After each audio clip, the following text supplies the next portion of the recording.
Bienvenidos a CytoRefTC.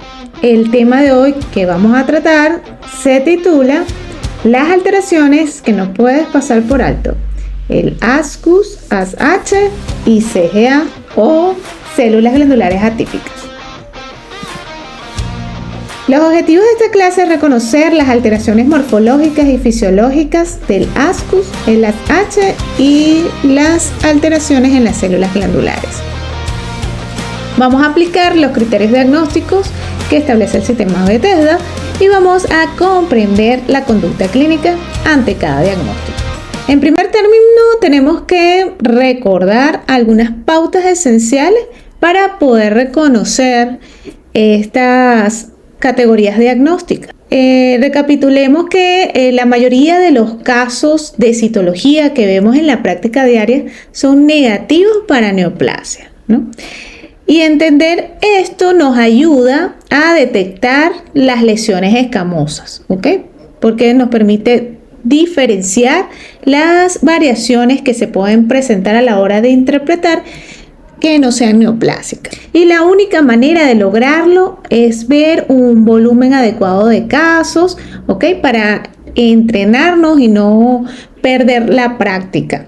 Asimismo, la educación continua es fundamental y las evaluaciones de competencias periódicas también son fundamentales. Recordemos entonces que la célula guía para estas lesiones va a ser la célula escamosa de tipo intermedio. Vamos a usarla como un tip para que nos ayude a reconocer estas atipias.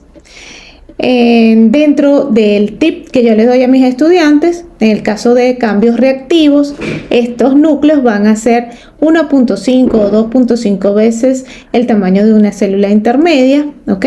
Y en el caso del ASCUS, 2.5 hasta 3 veces el tamaño de una célula intermedia. Y para que sea una lesión de bajo grado, más de 3 veces el tamaño de una célula intermedia. Y para el caso de lesiones de alto grado, el tamaño es variable, mayor por supuesto a 3 veces el tamaño de una célula intermedia. También tenemos que tener claro los cambios celulares, los cambios que son reactivos o reparativos. En el caso de las células escamosas, vamos a encontrar estos cambios dispuestas en sábanas bastante cohesivas y planas, con núcleos grandes, con variación de tamaño, nucleolos presentes, núcleos irregulares, algunos con mitosis.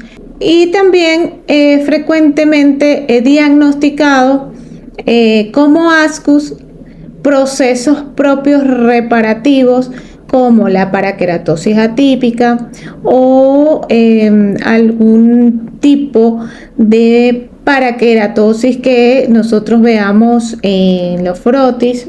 Generalmente son diagnosticados como ASCUS. Para eso tenemos que tener en cuenta y refrescar patrones citomorfológicos como por ejemplo desde el punto de vista arquitectural, los grupos celulares debemos evidenciar o diferenciarlos porque presentan una leve hipercromasia, pérdida de la polaridad o de la cohesividad.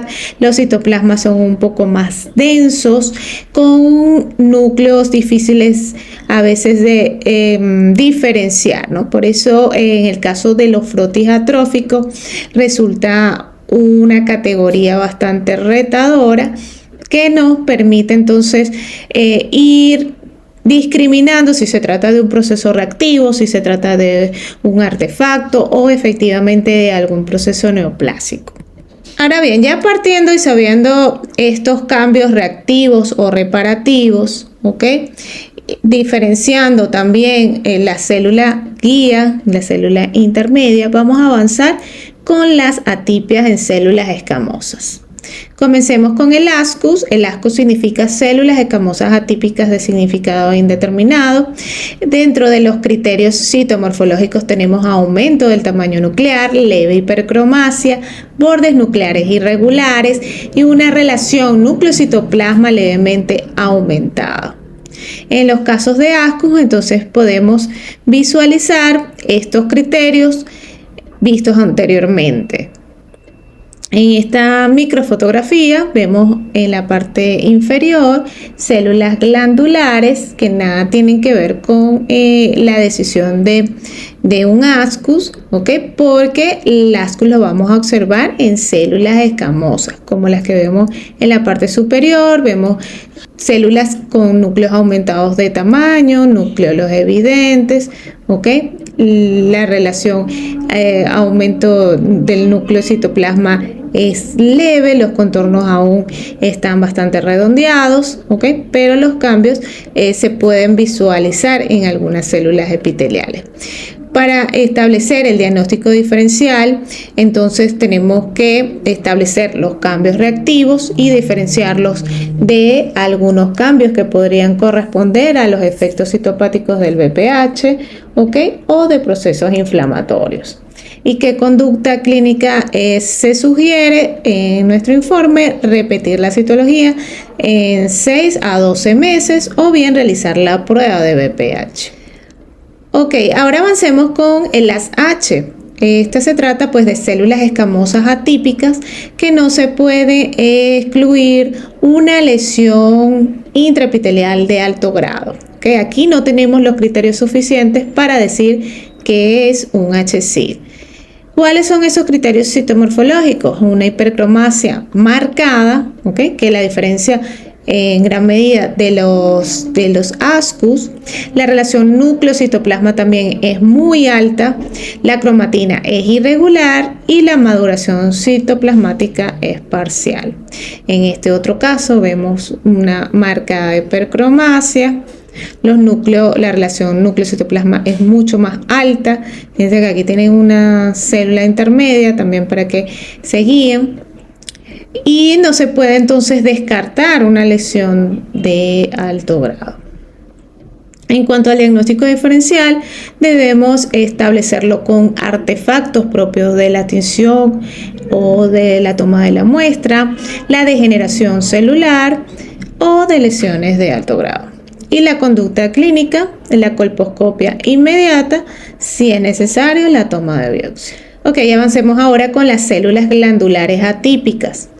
En definición, tenemos que son células cilíndricas de tipo endocervical o de tipo endometrial que tienen ciertos criterios citológicos que debemos evaluar, como el núcleo aumentado, la hipercromasia, cromatina granular, pseudoinclusiones nucleares y la disposición arquitectural en grupos tridimensionales.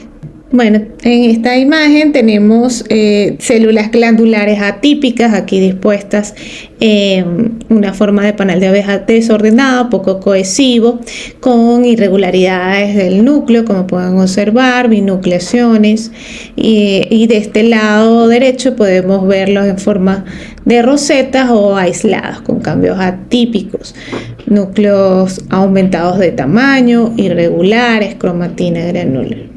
En cuanto a los tipos que podemos encontrar de atipias, les mencionaba que los vamos a encontrar en células endocervicales o bien en células endometriales o no específico, ¿ok? Y la conducta clínica sería la colposcopía más la biopsia y evaluación de patología endometrial en el caso de que veamos células endometriales en mujeres mayores de 35 años o con factores de riesgo. Es importante aclarar que las células glandulares atípicas también dentro de esta categoría es muy poco frecuente. En los casos que se observan atipias, esta categoría lo clasifica en menos de 1%, ¿ok? Y sería bueno que en esta clase establezcamos las diferencias de unas células normales a unas células atípicas. Entonces le he traído esta imagen para que podamos observar células típicas endocervicales dispuestas en panal de abeja, en dedos de uña. Fíjense que los núcleos están dispuestos en las periferias de forma de un extremo, ¿ok? O de forma empalizada. Fíjense que son bastante cohesivas y tiene esta disposición porque son células bastante que se presentan en grupos en los frotis, ¿ok? Ocasionalmente pueden tener vacuolas que son de moco, ocasionalmente pueden tener cilios que se puedan observar en citología. Entonces en esta otra imagen le quiero mostrar las células glandulares atípicas que están dispuestas ya en láminas poco cohesivas, a diferencia de las que vimos anteriormente, en hileras o bien de forma aislada, como esta que tenemos acá, que vamos a utilizar para compararla. Cuando ya observamos un cambio atípico, vemos un aumento de la relación núcleo-citoplasma, núcleos aumentados de tamaño, nucleolos evidentes como el que vemos acá, binucleación, hipercromasia leve, bordes celulares mal definidos y esa disposición que le estoy explicando en rosetas o pseudo rosetas poco cohesivas, ya van perdiendo esa cohesión o adhesión. En la literatura también se conoce como feathering, como bordes citoplasmáticos deflecados, y son propios pues de las atipias en células glandulares. Okay. Uno de los errores más frecuentes de la interpretación citológica es la poca dedicación a la observación al detalle del comportamiento de estas células glandulares. Como les había dicho en la imagen anterior, vimos ya cambios atípicos. Esta categoría de células glandulares atípicas, ¿okay?, nos permite hacer el diagnóstico diferencial cuando ya observamos unas atipias y debemos reportarlas ya como un adenocarcinoma in situ o bien un adenocarcinoma invasor. ¿Okay? Debemos entonces prestar especial detalle a su arquitectura. Fíjense que ya para un adenocarcinoma in situ las células están como un efecto de fuegos artificiales, ¿ok? Ya la luz se puede observar. Y bueno, en los carcinomas ya invasores podemos encontrar ya cambios más marcados como células en anillo de sello. Otro aspecto importante, la comparación en el caso de atipias de células glandulares, es su diferenciación de las vacuolas, ¿ok? Es muy importante la comparación de una simple vacuola entre células sin malignidad con células con malignidad, así como el tamaño del núcleo o del nucleolo en los casos del adenocarcinoma, que podemos entonces hacer el diagnóstico diferencial, por ejemplo, en los casos reactivos como atipias con dispositivos intrauterinos o las vacuolas que se puedan presentar en el caso de las clamidias en células de aspecto metaplásico, ¿okay? O bien las vacuolas que se puedan presentar en frotis atróficos, ¿okay? De las que realmente vemos células endocervicales en anillo de sello. Uno de los tips que les voy a dejar el día de hoy a mis estudiantes es que en las lesiones glandulares debemos prestar especial atención al detalle, a la proyección de la luz que dan los grupos de células glandulares. Generalmente cuando son benignas, la luz va hacia adentro y es muy característico, ¿ok? En grupos de células endocervicales reactivas.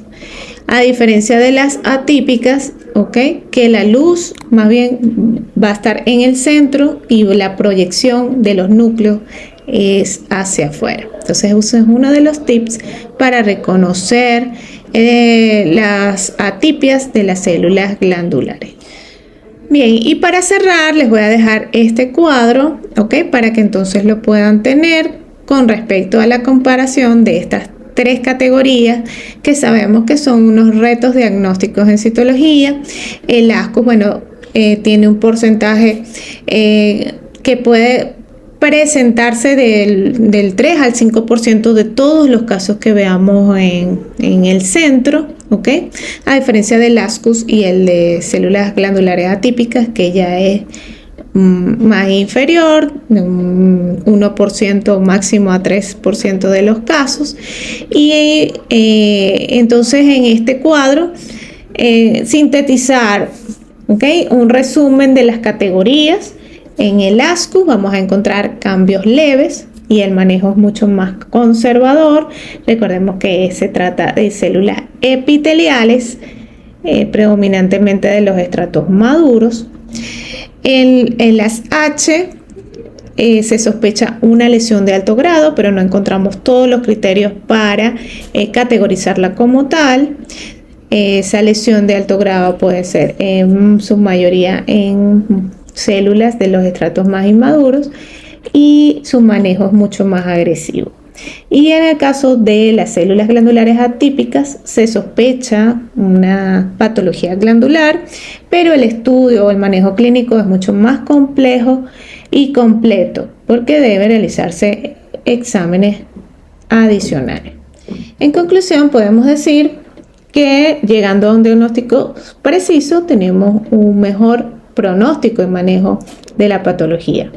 Es necesario también conocer las claves citológicas propias de cada categoría y si podemos elaborar un atlas y determinar el diagnóstico correcto a la hora de hacer el screening sería lo ideal. Por eso les recomiendo que hagan un cuadro de criterios de cada una de estas categorías y las tengan a mano en su acordeón o bien en su cartelera para que entonces podamos diferenciar las diferentes patologías o categorías de este sistema Bethesda.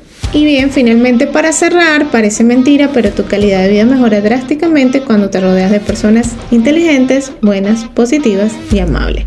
Por eso quiero aprovechar la oportunidad para que puedan revisar el programa e inscribirse en nuestro Diplomado Avanzado Plus en Citología Ginecológica de principiante a experto y puedas entonces descifrar lo que es una lámina cervical oculta y ser la primera línea contra el cáncer. Revisa en la plataforma www.citologtc.com y apúntate a cualquiera de nuestros programas.